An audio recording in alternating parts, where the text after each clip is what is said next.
Assalamualaikum warahmatullahi wabarakatuh. Salam sejahtera untuk kita semua. Ya teman-teman ya, sebelumnya saya mohon maaf. Kenapa? Karena semestinya konten kali ini adalah part kedua dari set Galatama Katana ya. Dan sesi kedua ini semestinya part kedua ini adalah mengenai joran Katana Nagoya. Namun karena berhubung kita kedatangan sebuah reel dari brandnya Relic Nusantara, yaitu Relic Skincare 3000 AG, maka kita skip dulu dan kita coba review ya secara sepintas saja mengenai reel Relic Skincare di 3000 HG ya teman-teman ya. Seperti ini penampakan boxnya ya.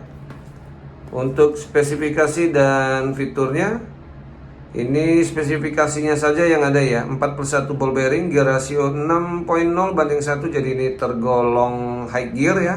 Kemudian line retrieve-nya 88 cm ya, jadi satu kali putaran handle itu bisa menggulung tali sepanjang 88 cm.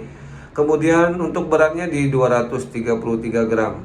Kemudian untuk yang ukuran 3000 ini line capacity-nya kalau pakai tali berdiameter 0,2 mm ya, ini bisa menampung tali sebanyak 300 meter ya teman-teman ya. Oke, seperti ini penampakan boxnya. Kita langsung saja kita lihat isi dalam dari Kincir 3000 HG by Relic Nusantara. Ya, di dalamnya kita langsung temukan sebuah kartu garansi ya. Ini kartu garansi dari PT Sentral Sarana Pancing, garansi 1 tahun. Dan di sini juga merupakan tempat untuk service centernya ya. Jadi after sale-nya sudah terjamin ya dari Relic Nusantara ini. Lokasi di Cikupa ya, Tangerang teman-teman ya. Ini teman-teman bisa lihat. Oke. Kemudian di sini juga dikasih stiker Relic Nusantara. Kemudian ini ada handle ya. Dan handle-nya ini adalah handle one piece dengan T-knob rubber ya. Bahan aluminium. Di sini tidak ada seal teman-teman ya. Ya, jadi seperti ini ya teman-teman. RXN Relic Nusantara. Oke. Ya, lanjut. Di dalamnya lagi kita temukan pouch ya. Pouch dari Relic Nusantara. Di dalamnya ada reelnya. Kemudian di sini ada part list ya. Ini ada part list dan extra washer. Ya, seperti ini teman-teman ya. Ya, kalau kita lihat di sini untuk handle ya. Ini saya fokus ke handle dulu ya, karena nantinya ini saya akan cek ya. Kalau memang ada, di sini ternyata ada teman-teman ya. Tapi di sini nomor berapa nih ya? Nomor 26B. 26B handle knob plus full bushing ya. Jadi kita sudah bisa ketahui bahwa di knob handle ya, di sini hanya ada bushing ya, 2 bushing ya. Jadi dia bukan bearing.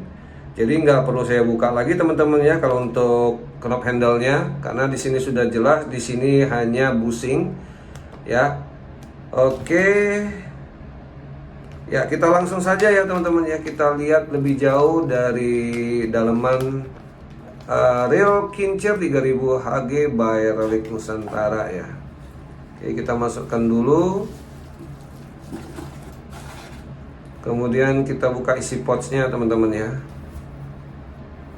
Oke, ya seperti ini, birunya agak-agak dongker ya. Ya, biru gelap ya, dark blue ya, teman-teman ya. Oke, kita pasang handle one piece-nya.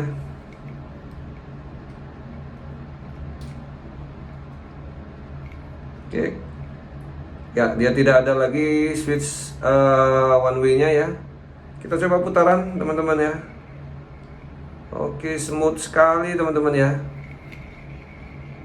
Jadi ini sih lebih ke casting ya teman-teman, karena dia high gear. Oke, popping juga oke lah ya untuk ukuran 3000 ini.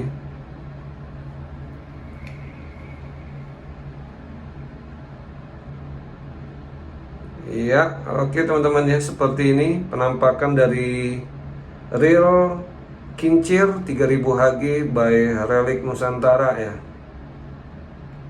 Oke, teman-teman bisa lihat ini bodinya grafit teman-teman ya, rotornya juga grafit, tapi ini hard grafit ya. Ini kerasa padat sekali. Kemudian untuk bagian ya sama ya, di rotor juga hard grafit, ini hampir tidak ada lengkungan ya. Kita coba buka saja nanti.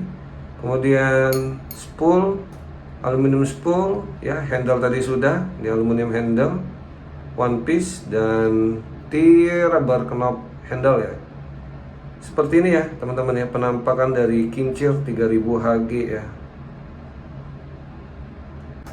Oke, sekarang posisi seperti ini ya. Kita coba hitung gear rasionya ya. Ini agak ke depan sedikit ya.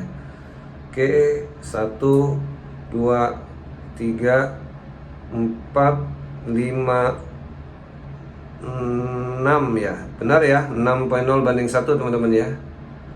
Relic Kincir 3000 HG ya. Oke, sekarang suara clicker. Ya, suara clicker ini tidak begitu nyaring ya, dan tidak begitu besar, tapi lumayan ya, pas lah ya teman-teman ya. Ya, kalau seperti ini sih biasanya dia belum advance clicker ya.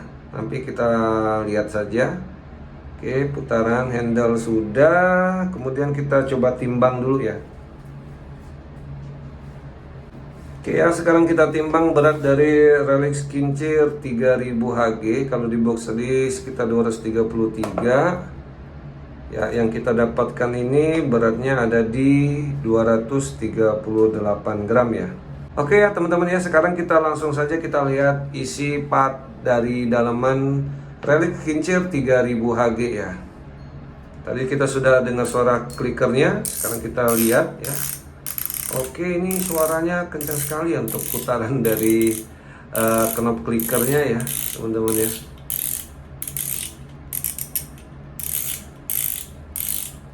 Oke, betul ya teman-teman ya. Jadi dia masih pakai gear biasa. Dan ini belum ada hasil, hanya ada satu washer ya. Kemudian kalau kita lihat di spoolnya ya, masih pakai plat clicker seperti ini ya, masih pakai per. Kemudian ini sudah ada rubber ya, rubber seal di bagian drag knob spoolnya seperti ini ya. Kita coba lihat dulu untuk seal-sealnya. Jadi hanya ada satu di bagian atas bot rotor, tidak ada. Kemudian di bagian handle ya, di bagian handle ini juga tidak ada ya, di bagian cap handle. Oke ya, sekarang kita cek untuk cap handle-nya ya. Di cap handle-nya dia ada seal juga ya. Di sini ya kelihatan teman-teman ya. Nih. Oke, jadi dia ada 2 seal ya. Ada 2 seal di drag knob spool dan di cap handle ya. Sedangkan di handle-nya tadi tidak ada sama sekali. Kalau di bagian dalamannya nanti kita cek juga ya. Kalau lihat sepintas sih tidak ada. Jadi cuman ada 2 ya. Oke, sekarang kita coba buka untuk drag washer sistemnya. Ini lumayan banyak ya teman-teman ya untuk grease-nya. Oke. Untuk drag washer sistemnya dia menggunakan carbon tag teman-teman ya. Ya, dia menggunakan carbon tag. Jumlahnya ada 1 washer berbahan carbon tag, 2 ya, 3 ya. Jadi ada 3 washer ya berbahan carbon tag, dan key washer 3 juga ya. Oke, lanjut kita coba cek dulu ya untuk kandungan ferrit di key washernya. Ya, masih ada ya teman-teman ya, walaupun tidak begitu ya, tapi masih ada ya.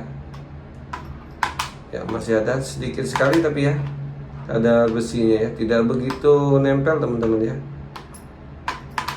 Sekarang lanjut ya, kita cabut dulu untuk clicker.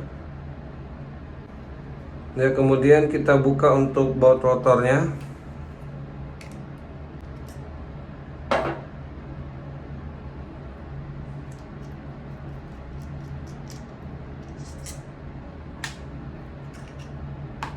Oke ya teman-teman ya, kita cek dulu untuk bagian bell arm system.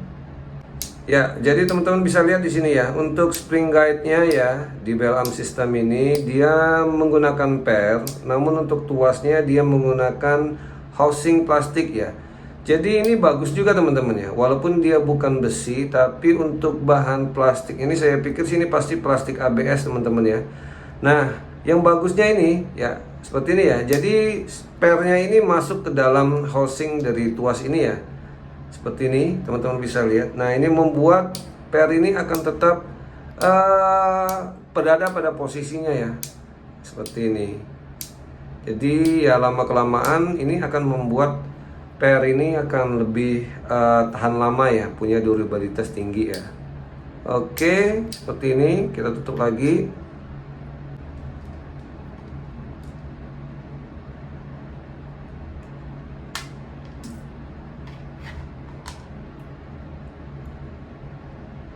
Ya, untuk line rollernya teman-teman ya seperti ini.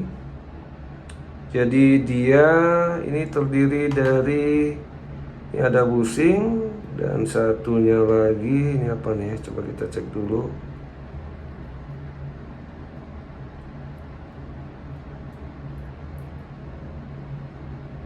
Oke.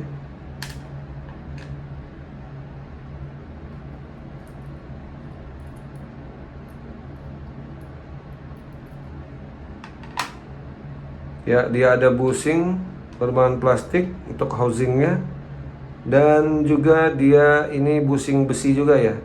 Jadi dua bushing ya, ada bushing plastik dan bushing berbahan logam besi ya. Keduanya ini akan masuk ke dalam housingnya ya. Jadi seperti ini ya teman-teman ya. Ini saya kasih lihat, dia modelnya seperti ini. Oke, kemudian ini masuk. Kemudian ada satu bushing berbahan plastik lagi ya, nutup seperti ini ya. Ya, jadi untuk bushing plastik dan bushing besi yang ada di dalam line roller ini teman-teman bisa upgrade menggunakan ball bearing ya, dengan ukuran ya. Ini diameternya teman-teman bisa ganti ball bearing yang punya diameter luar di 7 mm. Kemudian untuk diameter dalamnya ya, ini ada di 4 mm ya. Kemudian tebalnya ini ada di 2,5, 74 2,5 teman-teman ya. Oke teman-teman ya, jadi kita belum temukan bearing ya. Ini oke lah ya teman-teman. Jadi putarannya ya mungkin kalau untuk putaran dari line rollernya sendiri tidak sesmooth ketika dia pakai full bearing ya. Oke, tapi ini juga ada bagusnya karena tidak akan mudah korosi ya. Kemudian untuk bagian rotor ya, rotornya ini rigid bodinya ya. Padahal ini grafit tapi ini hard grafit ya. Ini rigid teman-teman ya, hampir tidak ada bendingan ya. Oke, lanjut ya, kita lihat untuk bagian one way sistemnya ya. Skematik dari one way nya sendiri ya, ini sebenarnya tetap pakai sistem switch ya. Nah, cuman switchnya ini dia matikan. Nah, seperti ini teman-teman ya. Jadi dia tidak akan pernah ke sebelah sini ya. Dia akan ketendang terus ke sini ya. Dan ini akan ngunci. Tapi kalau kita ke sini kan, nah dia bisa putar teman-teman. Nih, teman-teman bisa lihat ya. Ini menandakan switch on off-nya masih ada namun tidak kelihatan.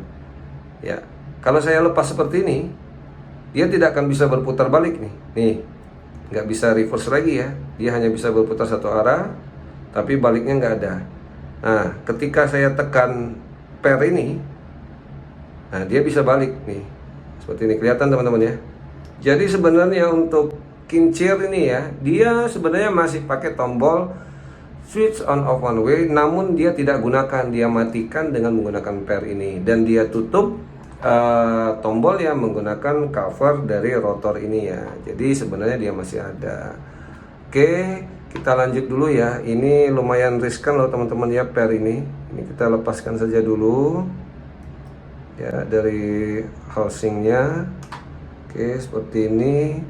Kemudian kita buka untuk one way nya. Oke, ini one way nya bisa kita angkat ya. Ini one way masih model biasa teman-teman ya, sama persis model biasa roller bearing. Oke, kemudian di sini ada bushingnya. Oke, nah model seperti ini sama seperti model Daiwa teman-teman ya. Jadi bearingnya itu kekunci ya, kekunci bearingnya di bagian pinion ya. Jadi dia ada housing lagi, jadi kita harus buka ini ya. Ini baut penahan housing dari bearingnya ya. Dan bearingnya ini hanya ada di bagian bawah ya. Jadi di bagian bawah one way clutch dia ada bearing, namun untuk di bagian atas tidak ada ya. Oke, bisa kelihatan ya. Jadi dia ada satu lagi bearing teman-teman ya di sini. Di bagian bawah sekali, dan dia akan nempel di bagian bodi bawah ya. Dia biar tidak oblak ya, dia tidak oblak, dia kasih bearing. Jadi dia ada dua bearing. Bearing pertama di bagian bawah one way clutch ya. Oke, kemudian bearing satu lagi di bagian bawah dari pinion gear yang akan berada di poros center dari bodi ya. Ini ya. Ini saya coba cabut dulu. Oke, sekarang kita coba cek ya kandungan ferritnya. Ya, masih nempel, tapi ini bahannya sudah stainless ya, stainless ferritic ya. Ini juga masih nempel. Oke, dua seal ball bearing ya. Ya, ball bearing yang di bawah one way clutch ya, kita ukur dulu. Ya, untuk diameter luar ada di 14 ya. Ada di 14 mm. Kemudian diameter dalam ini di 7 mm. Tebal ada di 5 ya. 1475. Kemudian untuk ball bearing ya, seal ball bearing yang ada di bagian bawah pinion gear, di bagian center dari body ya, ini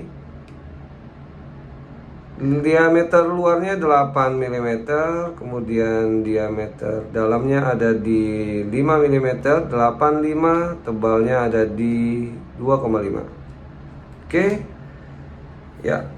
Ini pinion gear, kita sekalian ukur saja ya pinion gear. Panjang pinion gear ya, ini ada di 36 mm. Kemudian tebal ulirnya ya, ini tebal ulirnya. Tebal ulir dari gear pinionnya di 9,2 ya. Ini kurang tengah sepertinya. Oke, di 9,2, 9,3 ya. 9,3 mm. Ya, seperti ini ya untuk pinion gear one way dan bearingnya ya. Jadi ini lumayan bagus ya. Kalau ini nanti saya kasih lihat posisinya ya. Kita buka dulu untuk body teman-teman ya. Jadi ini sudah diterapkan di Shimano, kayak Shimano Next Safe ya. Shimano Next Safe itu dia juga pakai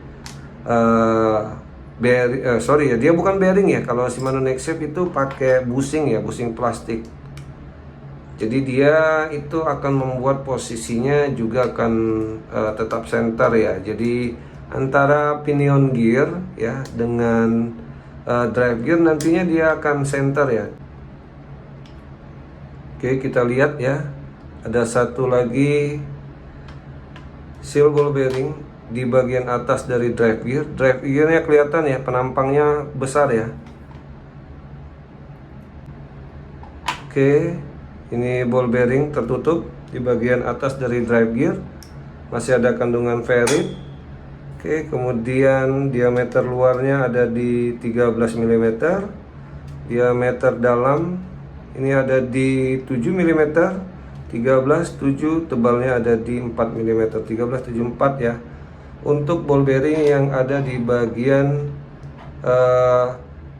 side plate atau di bagian atas dari drive gear ya, di sini ya. Oke, sekarang kita coba cabut untuk drive gearnya. Oke teman-teman ya, dia belum ada pin slider, sayang sekali ya. Menurut saya sih sayang sekali teman-teman ya, belum ada pin slider, padahal ini high gear. Kemudian untuk main gearnya ya, drive gearnya, dia untuk asnya sudah berbahan stainless ya. Untuk payungnya, gear payungnya berbahan zinc. Ini diameternya lumayan luas teman-teman ya. Untuk diameternya ini ada di 29,8, 29,7 ya, seperti inilah ya teman-teman ya. Kemudian untuk asnya ini di 7 mm. Oke. Ya, kemudian kita lihat ball bearing satu lagi teman-teman ya. Ya, sekarang kita ukur dulu ya. Kandungan ferritnya pasti masih juga. Oke. Sekarang kita ukur dulu untuk diameter luar dari ball bearing di bagian bawah dari drive gear, ini di 11 ya. 11 mm, kemudian diameter dalam di 7, 11, 7, tebalnya ada di 11,73 ya. Oke, untuk ball bearing yang di bagian bawah dari drive gear. Ya, jadi di sini kita sudah temukan 4 ball bearing ya. Benar kok jumlahnya ya, 4 plus 1, satunya roller bearing di bagian one way. Kemudian ini main shaft. Main shaftnya kita cek dulu ya, ini stainless. Kita cek apakah dia stainless paratic ataukah stainless 304. Ya, ini stainless 304 ya. Untuk main shaftnya ya, ini oke teman-teman ya. Oke, kemudian kita cek ya. Tapi ini sudah bisa dipastikan tidak ada di sini teman-teman ya. Di bagian osilatornya tidak ada bearing, karena jumlahnya sudah 4 teman-teman ya. Jadi ini hanya pengunci saja, ataupun juga kalau ada paling busing nih. Tapi nggak apa-apa, sekalian kita cek saja. Oke, seperti ini teman-teman ya. Jadi dia osilatornya, ini cukup besar osilatornya ya. Jadi osilatornya dia tidak ada bearing ataupun busing ya. Nah, saya kasih lihat dulu untuk bearing yang ada di tengah tadi ya, di bawah pinion gear. Jadi seperti ini teman-teman ya, posisinya ada di sini nih. Nah, di bawah ini ya. Jadi dia akan membuat putaran dari pinion akan tetap center ya. Ini dia ada di sini teman-teman ya. Ini seperti ini. Saya kasih lihat ya. Kemudian kita masukkan main shaftnya teman-teman ya. Ya, seperti ini. Oke. Kemudian kita masukkan pinion beserta ball bearing yang akan ada di center dari body ya, di sini ya. Ini seperti ini, teman-teman bisa lihat. Ya, jadi di sini ball bearingnya masuk ya ke center dari body. Jadi main shaft ini akan bergerak center terus ya, ke atas ke bawah seperti ini ya teman-teman ya. Nah, ini manfaat dari ball bearing yang ada di center. Ya, di center dari body dan posisinya ada di bagian bawah dari pinion gear. Jadi seperti ini ya. Putaran ini akan tetap center dan naik turun dari main shaft ini ya nantinya akan tetap stabil ya. Ya, namun kalau kita lihat ya, dengan tidak menggunakan pin slider, otomatis gesekannya akan ada di dua sisi ini ya. Di bagian plat sebelah kanan dan di bagian body ya. Ketika naik turun slider guide ini, dia akan bergesekan dengan bagian plat di sebelah kanan dan di sebelah kiri. Seperti ini teman-teman ya. Nah, lama-kelamaan kalau untuk plat sih oke lah ya, plat ketemu plat. Tapi kalau plat ketemu grafit seperti ini ya, grafiknya yang kalah ya. Lama-lama sih akan aus ya, seperti itu. Walaupun butuh waktu yang lama ya, lama-lama tapi tetap akan aus. Dibandingkan kalau dia pakai pin slider. Kalau pakai pin slider ya dia nggak ada gesekan ya, gesekannya hanya ada di tuas itu saja ya, di tuas pin slidernya. Seperti ini ya teman-teman ya. Oke. Ya, jadi ini sudah kita bongkar semua teman-teman ya. Ya, untuk dibanderol harganya ya teman-teman ya. Jadi untuk kincir 3000 Hg ini dibanderol di harga kurang lebih sekitar 460.000 sampai 490.000 ya teman-teman ya. Ya jujur saja ya, kalau dari sisi spesifikasi ya ini tidak begitu lebih baik dibanding Maguro Bara. Kemudian apa ya, banyak juga ya Sikari yang kemarin juga sudah sempat dibanderol di harga 400 ribuan ya.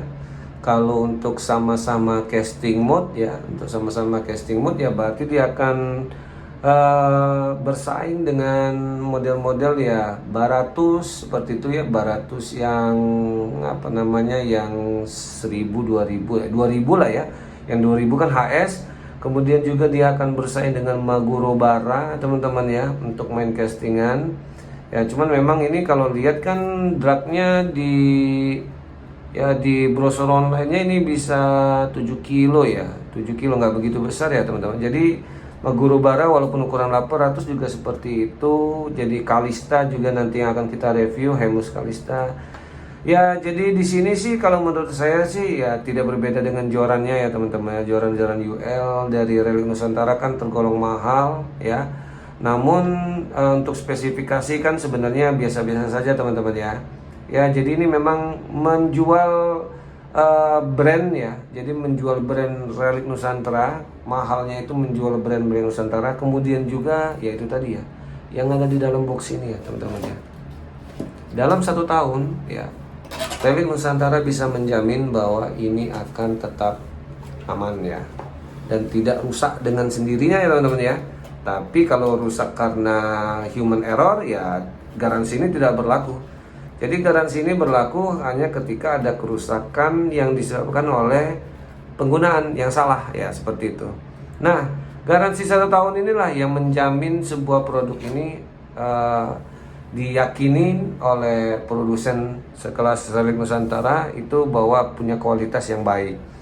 Nah, namun sih memang ya kalau dari sisi spesifikasi jangankan Relic Nusantara ya, Shimano saja seperti Shimano FX ya, Shimano FX yang harganya 300.000 ataupun Daiwa RXLT, MGSLT yang harganya 400.000 itu kalah jauh ya kalau untuk dari sisi spesifikasi dibanding dengan kelas-kelas Kenzi seperti itu teman-teman ya. Ya lebih bagus lah speknya. Cuman itu tadi ya teman-teman, mohon maaf lah ya.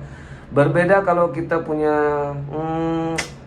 moldingan pesanan ya, bukan moldingan yang kita buat sendiri dan memang didesain sendiri seperti Shimano Daiwa yang membutuhkan waktu berpuluhan tahun untuk meriset suatu hal ya mengenai reel ataupun joran yang memang hasilnya saya pikir sih bisa terjamin kualitasnya dibanding kita yang modalnya ya copas seperti itu ya, moldingan copas ataupun teknologi copas. Ya, dan ini juga untuk Relic Nusantara saya pikir sih dia berani menjamin ini karena memang punya divisi sendiri untuk menilai produk-produk dia sendiri ya. Seperti saya pikir sih ya joran-jorannya sudah cukup terkenal dan kualitasnya oke lah ya teman-teman ya. Dan tidak perlu diragukan. Jadi saya pikir sih nilai jual dari produk Relic Nusantara ini ya, ini adalah jaminan dari kualitasnya berupa garansi ya, waranti ya. Oke ya teman-teman ya, jadi demikian review singkat dari reel kincir 3000 Hg by Relic Nusantara. Saya pikir sih ini untuk dibawa ke saltwater ini oke teman-teman ya. Dan memang ada beberapa hal yang menurut saya sih dengan dibandingkan harga sih ya semestinya bisa dapatkan lebih. Namun ya inilah ya produk-produk yang memang mereka desain bukan copasan ya, dan memang mereka buat benar-benar prototipenya dan yang lain ya, bukan beli dari pabrik-pabrikan sebelah ya, dari negara sebelah pabrikan didatangkan pesan minta model gini seperti itu ya, dan hasilnya langsung ada ya. Itu yang tidak bisa menjamin seberapa jauh durabilitas dari produk tersebut ya. Tapi bukan berarti juga produk yang lama-lama itu produk-produk yang tidak punya brand ataupun produk yang moldingannya ataupun desainnya, teknologinya copasan ya, bukan berarti nggak bagus teman-temannya. Tapi rata-rata mayoritas itu akan lebih baik sebuah produk yang memang research and development kan secara khusus ya. Jadi seperti ini ya teman-teman, terima kasih atas perhatiannya dan sudah menyimak terus channel Mobil Fishing, dan jangan lupa untuk like, comment, share, dan